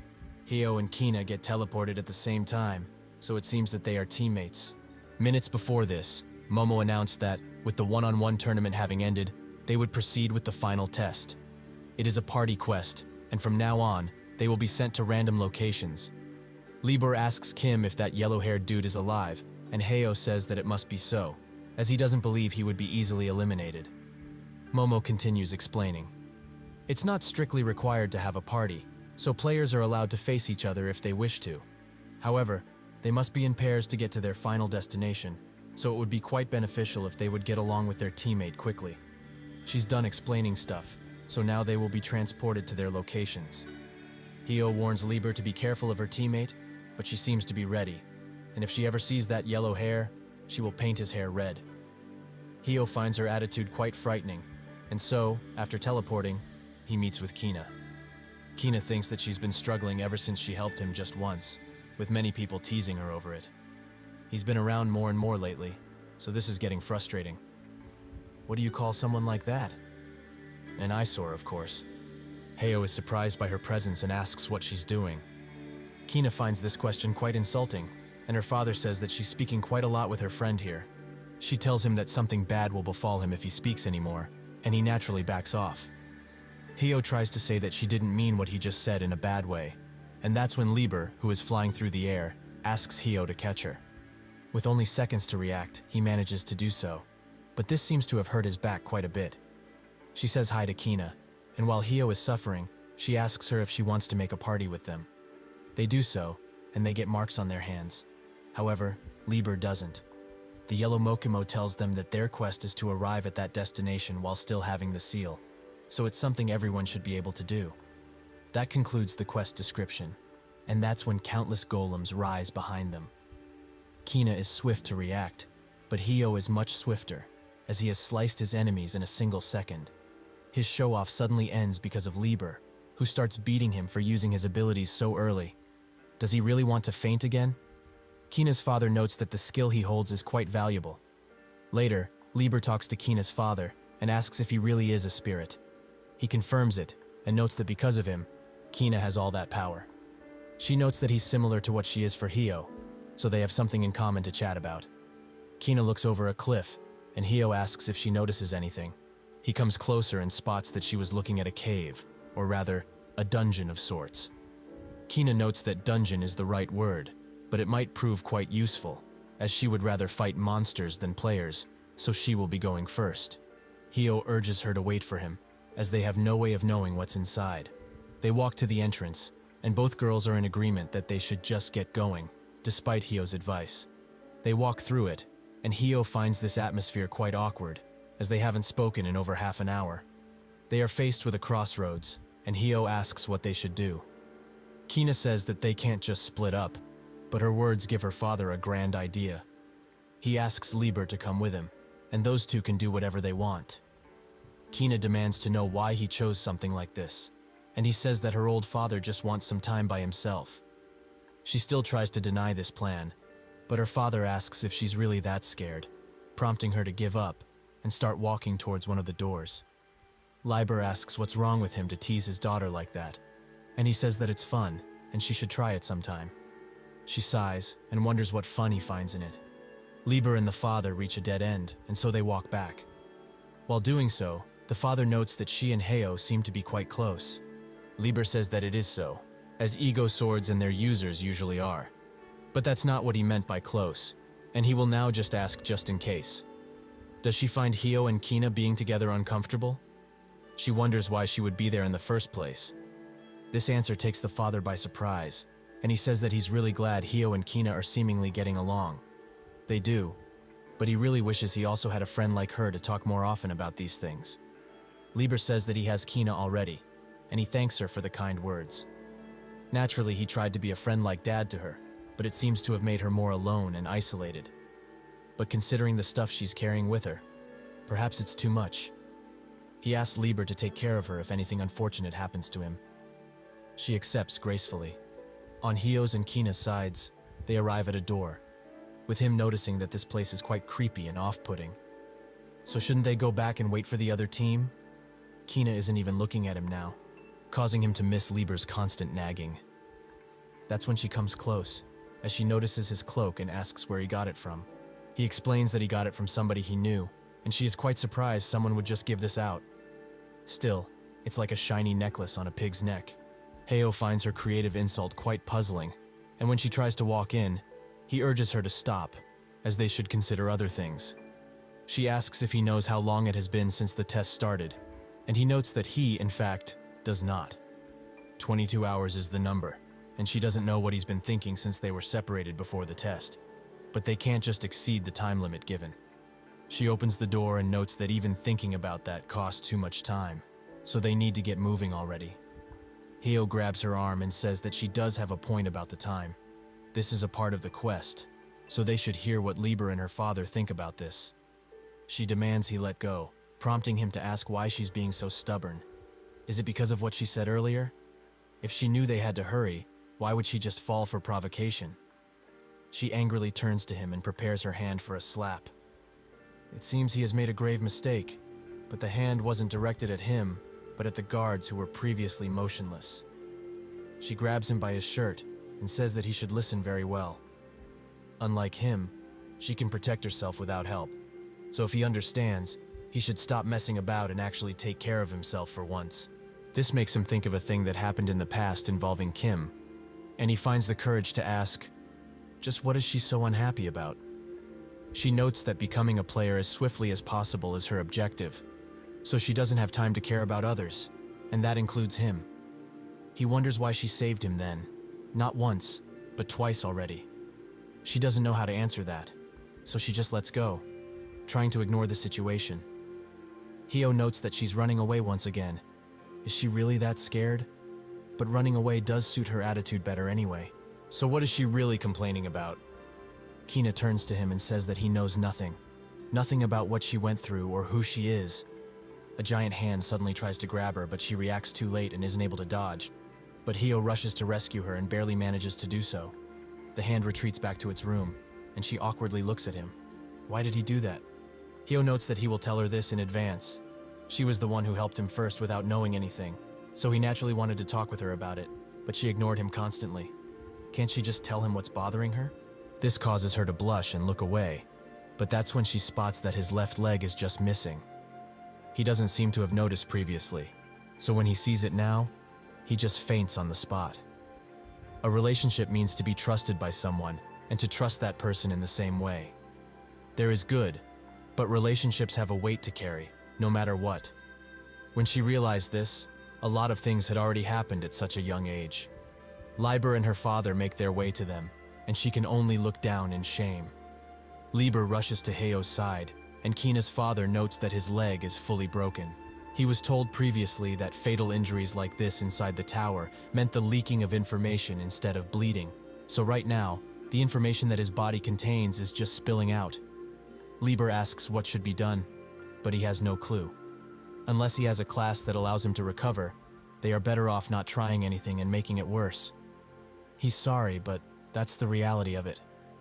Kina looks down, and he asks what happened in the first place. She explains that she was attacked by the boss monster over the door, and all of this happened because she opened it. She is the sole person responsible for his injury, as she let her guard down too much. This is why they shouldn't have separated in the first place, like he suggested. He apologizes, as this is the only thing he can do now. She starts thinking of Hio's words about how she's just running away from everything. But what can she do now or later? What can she do by herself? Lieber still tries to wake him up, but that's when she remembers that last time the cloak saved him. So she covers him up with it and prays for him to be healed, as they made a promise to come back safely. Kina comes from behind and asks if the cloak has shined recently. Lieber asks if she knows anything about it, and Kina notes that it's not important. But when did it last shine? Lieber says that it did on their last test, and Kina crouches down, noting that she should clean it up. This cloak is made from a special material only found in the tower, and its characteristic is to save and release its power. She also heard that it shines when that ability is used, so even a small piece would be enough to buy a whole boat. But at this size of the cloak, it's just crazy. Lieber asks what they can do, and Kina urges her to not worry about it, as she will do something about it. She summons her father's powers, and he notes that his powers can only interfere with her body, so helping Hio would require a signed contract. She knew this already, but this stinks. He helped her once, but she helped him countless times. This time he won't have anything to complain about. Lieber notices that the fruit is the same as that monkey had. So where did she get it from? Kina says that from somewhere she doesn't need to know, but she will be using it to heal Hio. She takes a bite, and Hio's leg suddenly bursts into yellow light. With this step done, she bites her own finger, causing her father to panic. Is she really going to give him her blood? She says that there may be some parts she forgets, so will he help her throughout it? The father urges her to wait, as if she were to do that, she would. He doesn't get to finish, however, as a burst of yellow light comes out of the area. Hio slowly comes to, much to Lieber's gladness. He asks where Kina's father is, and Kina says that if he has time to chat, they should hurry, as they need to get going already. Hio and Lieber are in shock, as Kina has turned very little. In her dark past, the father apologizes to her, as he has sacrificed his body to put the commercialization to rest. She asks where everyone is. It's because of her that everyone disappeared, right? If only she were dead, nobody would have died. Her father looks at her with a sad expression and says that because of what he has become, he can't hug her tightly anymore, but he can ease her soul. She should not put the weight of the clan on herself this early. But he promised that they would take care of them and wouldn't stop until every last thing was burned up. Hio wakes up from his sleep and seems to have seen this vision of her past, but he just plays it off as a dream for now. Kina explains everything to him, but he doesn't quite get it. Did she really become so tiny because she helped them? She gets mad that he doesn't get it and explains once again. She grabbed a peach that was very rare, gave him the power to restore his body, which is why she's so tiny, and even broke her contract to help, so she doesn't know how much she lost. Lieber just watches them as they bicker, and Hio thinks about that vivid dream he just had. It must be because of Kina's powers. Then, is perhaps the little girl from his dreams her? Lieber pats her head and notes that it's quite amazing that two people got younger. Kina asks what she means, but before Lieber can divulge that she is a weapon made by God, Hio shuts her up, as that's something she can't just spread about. Kina just looks at them while they whisper and asks what they are doing. Hio laughs and says that there is nothing she should worry about, with Lieber confirming this while wiping her mouth. Kina notes that there's no need to worry about her physical condition, as after a short rest, she will be back to normal, which is quite a convenient ability for a party quest. Hio walks towards the door, and this causes Kina to panic. He did hear what she just said, right? Hio says that he did. She will be back to normal soon enough, right? Kina confirms this, and he says that they will protect her until then, so she shouldn't worry. They slowly open the door, where a giant statue sits on the throne. It asks who it is, and says that it cannot believe Jim is being disturbed once again. Kina is surprised this monster has intelligence, and Lieber mocks him, while Hio apologizes for the intrusion. The statue demands they leave now, as Jim is not just a mere creature that can be understood by their low vision. Lieber says that they are definitely about this, as if they talk, they are above B rank, right? Kina urges them to get out, as the boss won't be able to move out of this room. They have to come up with something if they hope to defeat it.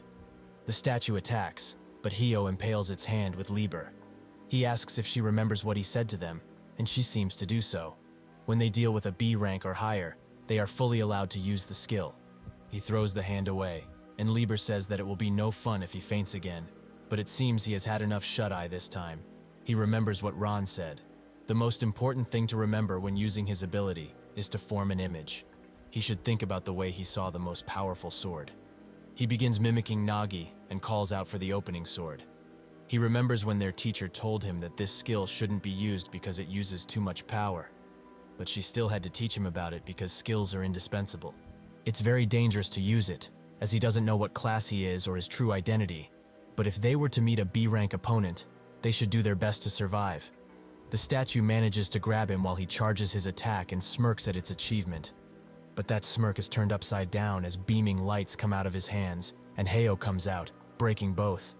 They both recite their master's words to not let go of their strength, and even if their opponent is stronger than them, they should focus and gather their power in one place. The statue wonders what they are doing, and both Lieber and Heyo seem ready for what's about to happen. In half a second, they slash the statue, destroying it whole. Kina can only watch in awe, as they basically one-shotted a boss monster. Lieber asks if he's going to faint like he used to, and Heyo urges her to shush. That's when a giant chest comes from above and congratulates them for clearing a hidden dungeon. So naturally, they will receive special rewards. The chest slowly opens, and it squeaks and creaks while doing so. At the same time, somewhere in the Rock Mountain topography, Pastis and his teammate are cornered by golems. The teammate says that they should just surrender, but he doesn't want to, as that word doesn't exist for him. She should just shut up and watch a master at work. However, said master has no energy left, and he knows that he's done for. One of the golems hits him so hard he's sent flying, and their opponents mock them for such a display. Paragas, class puppeteer, and Jonshi, class sculptor. Pastis notes that he has some bad luck, and thinks that this situation is downright humiliating. He can't see their hands in order to use his ability, so at this rate, they will certainly lose. He slowly gets up, and Paragas thinks that he hasn't used his ability yet, so he would like to finish him off before more variables appear. He will use psychological pressure to achieve that, and he says that he should just start accepting his defeat. Pastis notes that even if his teammates were to destroy the golems, he could just recreate them in a second. He smiles and summons his ability, ready to use it. Paragas thinks that everything is to their advantage, so this guy should give up. Pastis notes that they will be playing a sculptor's game, and when Yonshi hears this, he immediately jumps in front. Pastis holds his arm open, and Yonshi forms a fist with his fist for a second. This causes Pastis' ability to activate, and this time, Rock has won. Kim, who watches from above, notes that his conditional ability is quite interesting, so he will be having a good match. Absinthe thinks that the current atmosphere in Avalon is that the team leader Kim must pass the player test without any hiccups. There should be no random variables in the elite course. Kalua's elimination was within expectations, and as a result, Kim was able to avoid matching against strong opponents whenever possible. Everything is going as expected, as the moment the party quest began, the strong forces banded together and stationed near the closest destination. He succeeded in joining up with Kim, so there should no longer be any random variable in their way. He notes that the destination navigation is complete, so they should get going. Kim looks at Pastis and notes that his conditional ability is quite interesting. He also asks how strong he thinks he is, making Absinthe to think that if there were any variables left, Kim himself would be one. He says that right now, he can't answer that question, as gauging strength is quite difficult. However, only ranking him on pure strength, he will be rank A. Kim says that if he thinks of it that way, except of his strength, he will be classes below A, right? Absinthe doesn't say anything, and Kim explains that he will have to figure it out by himself, so he shouldn't get in the way, as he will capture that guy. Kim, who also fell into this world of the player webtoon, came to the conclusion that it was necessary to be aware of the differences from the original world. The biggest difference, however, is karma and the body that holds it, with the mental energy that also exists around. Kim judged that he already had a good understanding of this, as it was a setting of the webtoon he read whenever he had the chance. But it actually wasn't, as he has the ability to copy others, but it only works properly with low-level enemies. Previously, it was difficult to hold out against a formidable enemy, so he has to become stronger. That's the conclusion. What he needs to do for that is get more powers. He throws a beam sword at Pastis, and it causes a large crater, an explosion. Kim felt overwhelmingly weak when he had the hand-to-hand match with Dean, so because of that, he devoted himself to identifying the limitations of his ability. As a result of this, Kim succeeded in getting some sense in his abilities. 1. He can copy only the ability of appearing characters in the webtoon. 2. He can only use one ability at a time. And 3. Each ability has a limit of the numbers of times it can be used per day, with the risk of ability also increasing by a large margin every time. When he copies the opponent's abilities, it becomes his own, with the only difference being that now, the opponent has a conditional power. Pastis asks who he is, and Kim thinks that if he doesn't take actions related to rock, paper, scissors instantly, there must be another condition he needs to fulfill. Starting at the target isn't one, as they are quite close, and nothing is happening as of yet. Perhaps it's a conversation, as he heard this guy had an argument with Heo. But unfortunately for him, he isn't the type to respond without thinking. Pastis thinks that this guy is being careful of the conditions, but there's nothing he can do now. Only make do with the remaining cards he has. The hidden dungeon rewards come out of the chest, and they are distributed according to everyone's events. Kina receives the Blue Dragon Tears, which recovers all conditions. As the label says, it's activated, and Kina immediately grows back to her old self, but even stronger than before. Hio gets a type of book, and Lieber notes that there's something wrong with that book, as it holds the power of God in it, although it is quite faint. It's a player's mark, of the epic rarity. God watches from above, and sees that he finally got that, and congratulates him for this achievement. The item recognizes him, and specifies his class. Now, Hio has become the player class. At the facility where everyone is watching the game, Dean gets out of the restroom, extremely bored. What do guildmasters do for fun around these parts anyways? Is there anything interesting that he can do? Suddenly, a group of healers rush by him, as they have an emergency to attend to. Dean wonders what's going on, but this is exactly what he was looking for, something interesting. The healers rush up to the judges and tell them that the test must be stopped at once. Lulu asks what nonsense he's talking about. Did he come all of the way here to lose time? Momo urges her to stop and let him finish, which the healer is grateful for. He explains that Myong from Group D lost to Kim from Group A. Their drone that was monitoring them was destroyed, and they scheduled to have a post-revival interview to clear things out. However, Myong died without getting resurrected. This shocks all of the judges, and Bibi demands to know what he's talking about.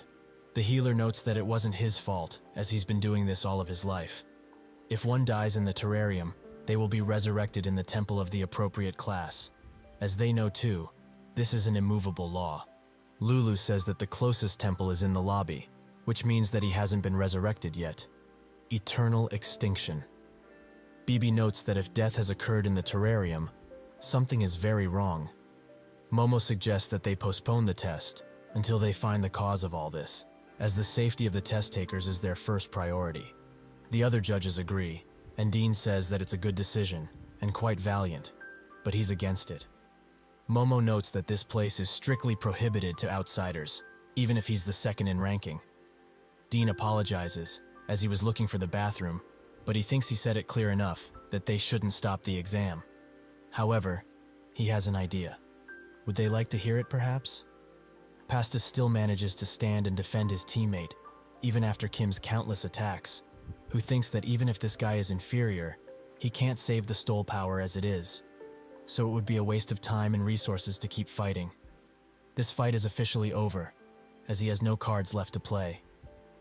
Suddenly, Pastis smiles and smashes the ground with his hammer, changing the terrain around him to be spiky. Kim wonders what he intends to do with this, perhaps hide and run away? But this is too convenient of a situation for that, and he most likely used up all of his power by doing this. So the only thing this is left to be is a provocation. This is just great, as this guy really thinks there's a level difference between them. He's going to have to teach him a harsh lesson then. He tells Absinthe that he will be back soon, who tells him to take care of himself. However, he noticed that this child tried to provoke him, but this is also a good chance to learn that conditional people are quite picky. There are conditions both large and small in every conditional ability. So what are the characteristics of a person who is competent with their ability? The answer is the difference in mindsets of having a conditional ability. It gives users a condition that if far from efficient, however, the return is much, much larger. Self-centered thinking beyond any efficiency, and an anomalous option that comes from stubbornness. That is Pastis's true strength. Hio and the others finally arrive at the final destination of the quest.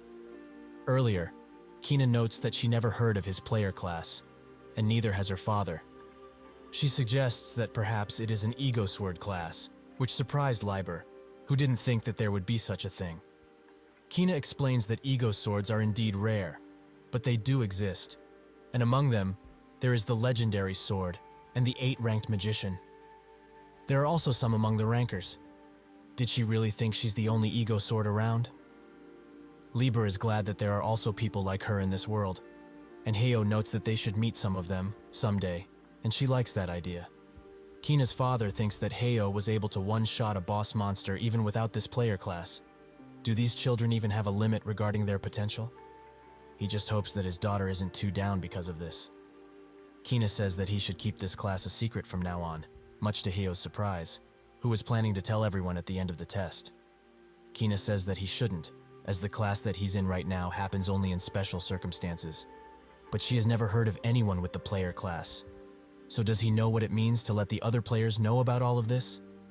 He will be labeled as a weak person who can only win because of that power. That will be said about him. So he shouldn't tell a soul, as he doesn't need all of the other players to be enemies. Hio says that he will do as she says, but if they are talking about all of the other players, what about her? She explains that he told her because he wanted to, if he has the player class, and told her because he wanted to.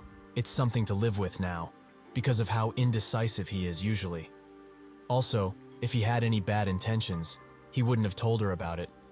Additionally, he doesn't seem to be able to keep anything from her in the first place. Even so, if he really thinks he's the only real player, that's the kind of ambition worthy of climbing the tower with. Her father looks at them and notes that she's usually a bit shy, but the trust between her and Hio has helped a bit, hasn't it? Liber also looks at them and feels a bit jealous now. Pastis attempts to attack Kim, but his attacks aren't going through his barrier, which seems to be immovable. He even tries to attack with his hammer, but nothing seems to work. He's slowly running out of ability, so maybe this attack will be his last. But that is fine, as he still has a plan, and as long as he can do that, he will win. He releases his attack, and Kim prepares the barrier, but if Pastis calculated right, the barrier shouldn't be able to block the incoming attack, as he's only able to block things that he looks at. Kim barely manages to dodge, giving Pastis the opportunity to try and hit him with the hammer. However, Kim looks just in time to block the attack, and they both back away from each other. Kim thinks that in the short time they have been fighting, this guy managed to find the weakness of his barrier. With all of his abilities combined, this man is the strongest person he has fought up until now. However, it's certainly not enough to beat him. Pastis notes that it's visible on his face, that he thinks he's invincible, and that nobody can touch him. However, in the state that he's currently in, he can't ever hope to beat Hio. He looks in the distance and spots Dean, who is just sitting there, who starts greeting him. Kina asks if he really knows the number 2 ranker, and Hio apologizes for not telling her earlier. She starts screaming at him, and asks if he has any other secrets to spill out. Dean looks at them, and wonders if he should have acted like they never met. Earlier, when Dean talked with the judges, he told them that if they don't stop the test, there will surely be a catastrophe occurring. Lulu is quite confused, as he told them earlier to not stop the test. He explains that it would be worse if they stop everyone from taking the test, as Avalon will deprive them of their test authority. In the past, a confused panel of judges were confused by another attack, but Avalon wanted to ensure that the safety of the examiners comes first, and Avalon sent a precedent and proves his ability to run the test. As a result, they will also deprive the judges of their right to select players. So, it's better to swallow things up as soon as the curse occurs. That's how the Might Avalon Guild rules over the entire terrarium. Lulu notes that if he's really going to act like this conspiracy theory of his is correct, shouldn't he back it up with some evidence? Bibi says that the Deputy General, Van Zikmund, always arrives at the right time. He is always present at every testing site. Dean notes that this theory of his is just based on itself. So what do they say? Do they want to be fooled by his conspiracy theory, or want to follow it? Momo asks him a very simple question. What does he gain from helping them? Depending on what he answers with, they will decide what to do. Kim stands over Pastis and says that thanks to him and his ability, he learned quite a lot about conditional abilities, but it's about time they wrap things up. He gives him a helping hand, saying that he will help him get to the last stage. He felt it clearly that he's not someone who would let themselves be pushed out of the race, so he should accept his help, as he won't be doing anything stupid. Pastis slowly raises his hand, but instead of accepting Kim's hand, he forms a scissors from him. Kim says that the fight is already over, as he doesn't have the strength to use his power. Pastis asks who told him that, and that's when his teammates jumps in the air, ready to strike Kim. And she succeeds, as he has little to no time to react to the attack. With that, she uses her powers to fly away with him, leaving Kim in the dust. He notes that he was sure he was much stronger than them, but all of this time, they were just playing with him, it seems. However, he has decided. Next time, he will win, no matter what. A Mokimo drone scouts the area where Dean is, and Momo explains that from this moment forth, they will proceed with the final exam. The supervisor for this will be Dean, and the content of the exam will also be decided by him. This change was made with the consent of all the judges, and in addition, Dean relinquishes his right to scout candidates for fairness' sake. Everyone is surprised that this change happened, and Momo notes that Dean also has a message for everyone. If they have any complaints, they should address to him, as he will take them on anytime, anywhere. Why is Dean doing all of this? Simple, he wants to be the one who screws Avalon over. Van notes that this is not good at all. Momo thinks that whatever he thinks of doing, the dice has been rolled already, so he should do well on the test. Eventually, everyone makes their way to Dean, and he notes that now, the final exam, officially, begins. Van is a man shrouded in mystery and intrigue, as his face, age, and past are completely unknown. It's irrelevant to say that the only known information about him is that he's a player. He is also the number 8 in ranking and the vice leader of the Avalon Guild, with his class being an ego weapon master. To add to the story, nothing is known about his ego sword, Lucia. She comes out of his shadow and notes that he got played around with just now, but if he were to release her, she would just kill the number 2 ranker. If they fight together just like before, they can do it. So what does he say? Van smiles and says that she knows already. That's never going to happen. She retreats back into his shadow, and Van thinks that this has become quite troublesome, as he wanted to put Dean down as much as possible, but didn't expect for him to move on his own. Quite the unguarded man he is. Nothing is going as he originally wanted, so it has become a waste of time. However, what's done is done, but thanks to that, the options are gone. The worst case scenario. He has no choice but to test his skills. A party of people analyzes Dean, and one wonders if they can kill him. Another concurs, noting that it would be extremely easy. Another says that they should talk about this nonsense after the exam is over, as their plan hasn't changed. There are more variables than intended, but it's still within the margin of error as long as the test is carried out. He's done this much, so there's no way to actually predict what will happen. When the final test begins, a gap will certainly occur, so they will wait for that moment and wait for their target. Kina says that if the content of the final exam is raid, they will not be on the front line. Lieber says that their party has strong attacks, but lacks resilience. Hio agrees, and notes that if her plan is to fight in a safe place, and note in front, he like it. Kina finds it quite weird that he accepted so easily, and has become more nervous because of it. It's like she's putting a kid in water for the first time. Dean announced that the final examination begins, and Hio remembers he had to ask Kina something. He holds the chess piece he got from the dungeon, and the system asks him if he would like to enter. As expected, he's the only one who can see it, so he will have to ask Kina about it after the exam. Dean gets up and asks for everyone's attention. That's when, from behind him, a large beast rises up, and it erupts in a large shout, strong enough to pressure everyone. They think that this is what they need to hunt, but Dean turns to it, noting that it's quite loud and annoying. He one-shots it, surprising everyone there. The mysterious purple team think that he's an idiot for killing the raid boss, and one asks the captain what the game plan is. He tells them to stand by, but the girl of the group notes that even if he's strong, he doesn't know that they are here, so should she go after the target? The examinees complain that Dean killed the raid monster. What are they supposed to even do now? Dean says that this is not what they were going to catch. He will be back soon. Hio wonders what he's talking about, and that's when the purple girl comes next to him and notes that he's quite handsome up close. In a split second, Dion gets on top of her and asks to know who she is. Suddenly, all of the signal cuts out, and a guildmaster asks Momo what's going on. She explains that they lost contact with all of their flying drones. However, the drones they are talking about are simply machines and derive from the byproduct of the terrarium power, plus they have the ability to communicate. The numbers are closer to infinity than anything, and nobody truly knows the exact numbers, but at least tens of thousands, perhaps hundreds of thousands are in there. Losing all of them just shouldn't be possible. What could it have been? Lousy says that it actually happened, and that's a fact. And if they keep doing these types of things from now on, there will be only unrankers. Sirius demands they do something right this instant, perhaps even stop the test. But something must be done now. Van pats him on the shoulder and urges him to calm down, as it's not as dangerous as he thinks. His judgment, however, is correct, but he seems to have forgotten the most important part. Who is in charge of the exam currently? If there is something that really cannot be dealt with, it's not going to work out if they start stepping up. They will just have to wait and see where the situation goes. The moment Dean got her in her grasp, Noah realized almost instantly that her judgment was completely wrong. The distance between Dean and her party is almost